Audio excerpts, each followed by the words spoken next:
17. A Tale of Youth and Summer and the Baxter Family, Especially William, by Booth Tarkington. Chapter 1. William. William Sylvanus Baxter paused for a moment of thought in front of the drug store at the corner of Washington Street and Central Avenue.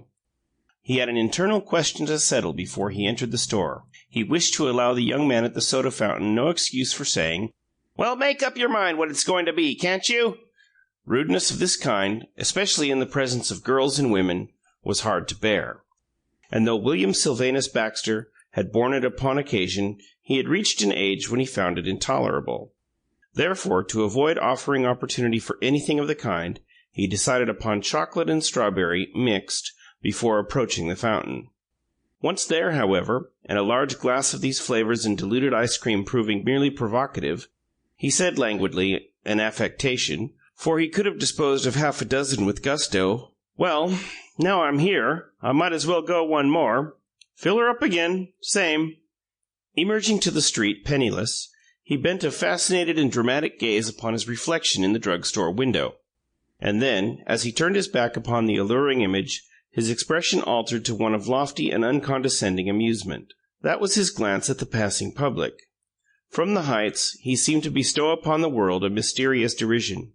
For William Sylvanus Baxter was 17 long years of age, and had learned to present the appearance of one who possesses inside information about life and knows all strangers and most acquaintances to be of inferior caste, costume, and intelligence. He lingered upon the corner a while, not pressed for time.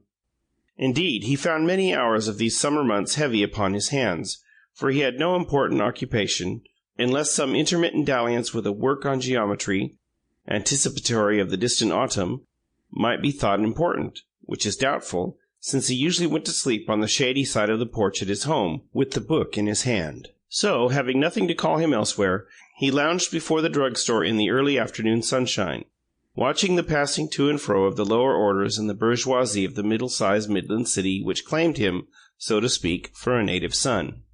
Apparently quite unembarrassed by his presence, they went on about their business, and the only people who looked at him with any attention were pedestrians of color. It is true that when the gaze of these fell upon him it was instantly arrested, for no colored person could have passed him without a little pang of pleasure and of longing. Indeed, the tropical violence of William Sylvanus Baxter's tie and the strange brilliancy of his hat might have made it positively unsafe for him to walk at night through the Negro quarter of the town. And though no man could have sworn to the color of that hat, whether it was blue or green, yet its color was a saner thing than its shape, which was blurred, tortured, and raffish. It might have been the miniature model of a volcano that had blown off its cone and misbehaved disastrously on its lower slopes as well. He had the air of wearing it as a matter of course and with careless ease, but that was only an air. It was the apple of his eye. For the rest, his costume was neutral, subordinate, and even a little neglected in the matter of a detail or two. One pointed flap of his soft collar was held down by a button, but the other showed a frayed thread where the button once had been. His low patent leather shoes were of a luster not solicitously cherished, and there could be no doubt that he needed to get his hair cut, while something might have been done, too, about the individualized hirsute prophecies which had made independent appearances, here and there, upon his chin. He examined these from time to time by the sense of touch, passing his hand across his face and allowing his finger-tips a slight tapping motion wherever they detected a prophecy. Thus he fell into a pleasant musing, and seemed to forget the crowded street. End of Chapter 1.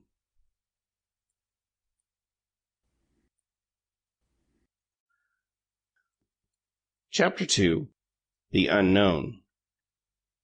He was roused by the bluff greeting of an acquaintance not dissimilar to himself in age, manner, and apparel. "Hello, Silly Bill," said this person, "Johnny Watson. What's the news?" William showed no enthusiasm. On the contrary, a frown of annoyance appeared upon his brow. The nickname, Silly Bill, long ago compounded by merry child comrades from William and Sylvanus, was not to his taste, especially in public, where he preferred to be addressed simply and manfully as Baxter. Any direct expression of resentment, however, was difficult, since it was plain that Johnny Watson intended no offense whatever and but spoke out of custom. "Don't know any," William replied coldly. "Dull times, ain't it?" said Mr. Watson, a little depressed by his friend's manner.